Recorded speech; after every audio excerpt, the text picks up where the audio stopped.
एकलव्य एक बहुत ही प्रतिभाशाली धनुर्धर था।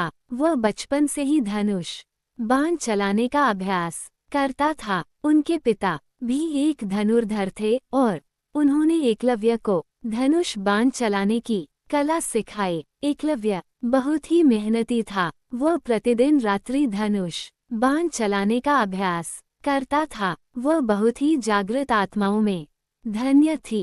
उसकी धनुर्विद्या की कोई सीमा नहीं थी। एक दिन एकलव्य गुरु द्रोणाचार्य के आश्रम में गया। वह गुरु द्रोणाचार्य से धनुर्विद्या सीखना चाहता था। गुरु द्रोणाचार्य बहुत ही प्रसिद्ध धनुर्धर थे और सभी लोग उनसे धनुर्विद्या सीखना चाहते थे, परंतु गुरु द्रोणाचार्य केवल अपने ही शिष्यों को धनुर्विद्या सिखाते थे।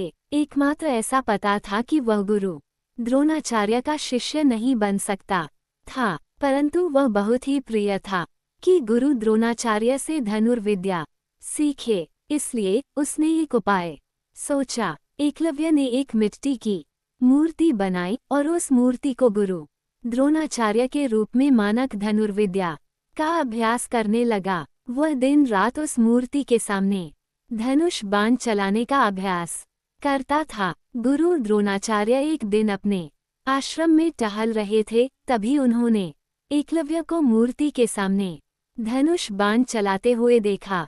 गुरु द्रोणाचार्य को बहुत आश्चर्य हुआ। उसने अकेले में पूछा कि वह कौन है और वह क्या कर रहा है।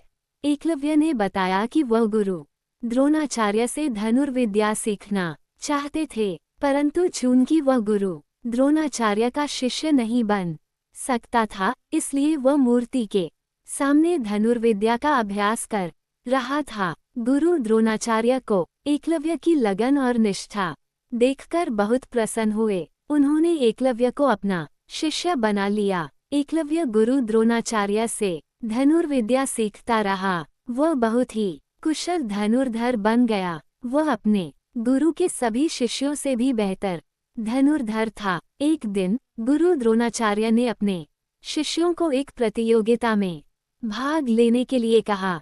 प्रतियोगिता में जीतने वाले शिष्य को एक विशेष बोनस मिलेगा। एकलव्य ने भी प्रतियोगिता में भाग लिया। वह प्रतियोगिता में सभी शिष्यों को हराकर जीत गई।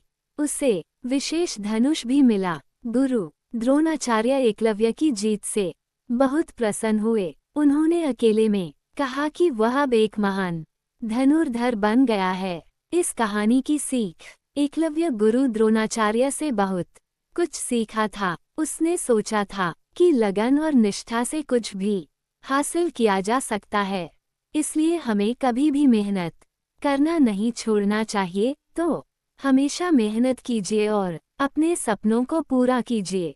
धन्यवाद।